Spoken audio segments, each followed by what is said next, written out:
democracias en muchos países es recibido con mucha alegría y mucha esperanza en la región. ¿Por qué? Claro, la democracia convivió con la esclavitud. Convivió con la esclavitud durante un siglo. Democracias como Estados Unidos y Gran Bretaña, donde se fundó la democracia, convivieron con la esclavitud.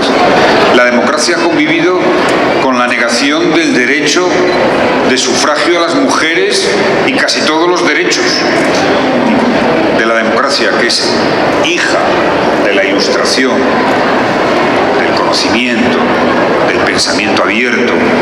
Es la crítica y la autocrítica, una crisis profunda.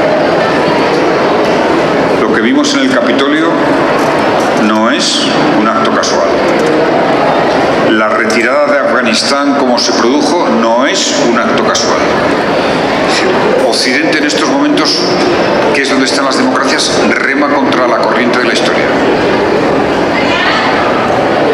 Esto es el factor histórico más importante que tenemos delante. Hay 120 millones de chinos, jóvenes, entre 15 y 25 años, que van a ser número uno en todas las facetas. Ingeniería, matemáticas, física, ciencia de todo tipo. Una preocupación que en estos momentos está en mi reflexión es el futuro de la paz en el mundo. Tenemos una sociedad global, tenemos un mundo global, una economía global, unos riesgos de salud globales y sin embargo no tenemos un Estado global, en mi opinión. ¿Qué podemos hacer las regiones que no somos ni Estados Unidos ni China?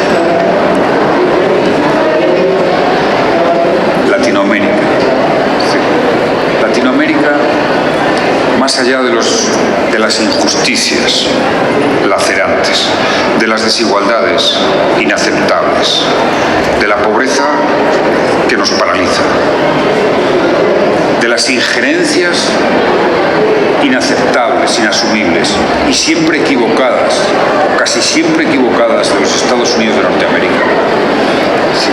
La única respuesta es la unidad de las naciones latinoamericanas, la integración de Latinoamérica, la debilidad de sus democracias, la capacidad de reducir desigualdades y pobreza no va a depender de México para los mexicanos, no va a depender de Bolivia para los bolivianos, va a depender si hay una Latinoamérica que se une y tenga fortaleza económica y financiera para endeudarse, fortaleza económica para el diálogo comercial y la negociación comercial.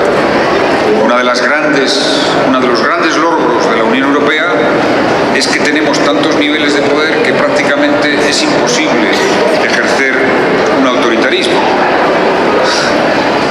Esto es una garantía extraordinaria. Esto solo se puede construir con una unidad. Entonces, yo juzgaré a México,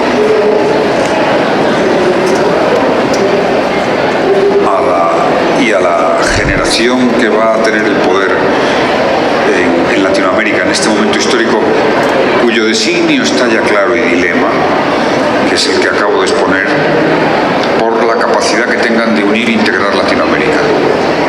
Porque eso no se va a poder dar si Latinoamérica y cualquier otra región no tienen una fuerza y un papel en el mundo. Es más, el gran acierto histórico, el mayor acierto histórico desde la Segunda Guerra Mundial que ha tenido la humanidad es la construcción de la Unión Europea. Le ha costado a Estados Unidos la guerra de Afganistán, de Irak, de Libia, de Siria. No voy a hablar de los muertos que se han producido, de las vidas olvidadas, para nada, como casi siempre después de una guerra. Pero el dinero invertido equivale a todo lo que China en esos 20 años invertía en tecnologías, y por eso se ha puesto por delante en tecnología y en desarrollo. Y la única manera es que Latinoamérica, África y la Unión Europea, por supuesto, no permitan que haya una nueva guerra fría. Y es la victoria de Lula en Brasil, que se va a producir en el próximo octubre. Yo no soy defensor de los sistemas presidencialistas y presidenciales. Yo defiendo los sistemas parlamentarios. El otro día en una reunión digo, si hay un proceso serio de integración latinoamericana, a modo modo de lo que fue el proceso de integración europea, creo que hay mucha gente que se podría venir a vivir a Latinoamérica. Un gran paso histórico de racionalidad, un orden público, con todos los defectos, que además allí donde se ha acompañado con la democracia aún nos ha dado más libertad y más igualdad, como el contenedor o como Internet, que son los que han hecho la globalización y no ningún programa político ni neoliberal ni no neoliberal. Y ahora estamos viviendo en el apogeo de un cambio tecnológico. La inteligencia artificial, los big data, claro, polarizan las redes sociales, a la vez que hoy cualquier joven africano con un dispositivo de estos tiene más acceso a la información que tenía el presidente de los Estados Unidos hace 30 años. Un joven en la última aldea de África. El capitalismo provocó las revoluciones sociales. O sea, la revolución rusa es efecto del capitalismo. Y el nacimiento de los partidos socialistas y de los partidos comunistas. No nos equivoquemos, no falla. Y, en consecuencia, México y Latinoamérica dependerán de cuánto avancen en la integración. Si no, mi posición no es optimista. Y la violencia de género, yo sigo mucho lo que pasa en México en la reacción de las mujeres hacia la violencia criminal y el machismo, que es la discriminación más lacerante y vergonzosa de la historia, Más interés es algo más que la seña de identidad de una fuerza política, de una corriente política. La socialdemocracia se ha convertido en el modelo de convivencia en Europa, fundamentalmente en la Europa continental. Las constituciones en Europa, empezando por la española, definen a sus naciones de la siguiente forma. Las variables son escasas, pero nuestra Constitución empieza afirmando: España es un Estado social y democrático de derecho. Ahí están los principios republicanos. ¿Quién gobierna? Obviamente, quien el pueblo decida. ¿Cómo se gobierna? Es tan importante.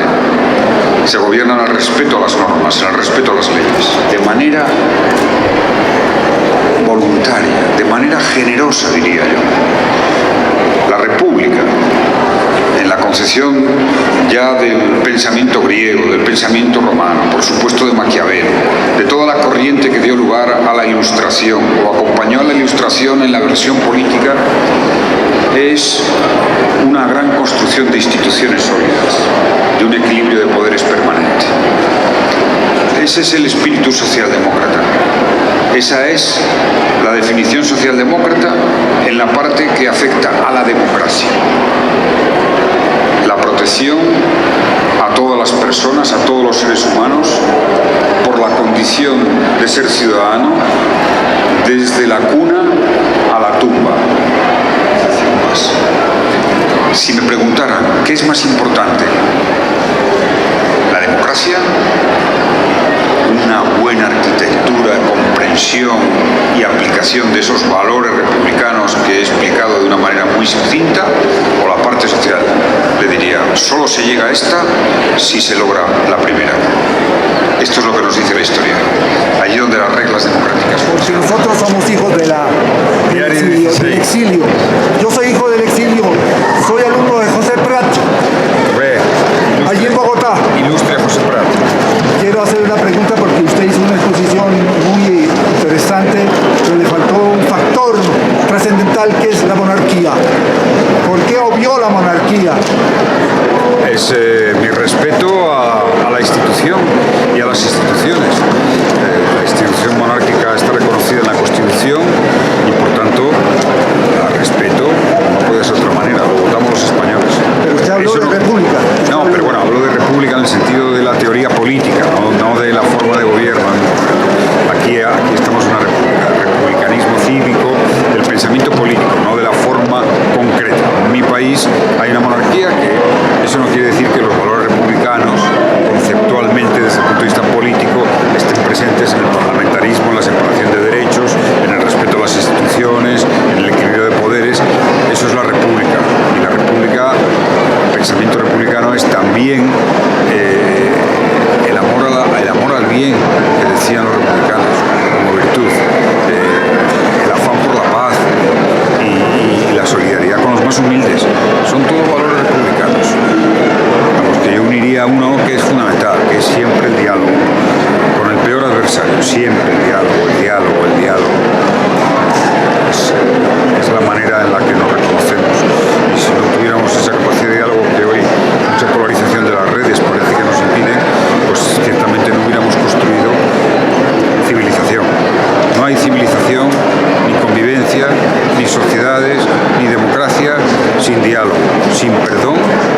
sin reconciliación. Esa es la verdad.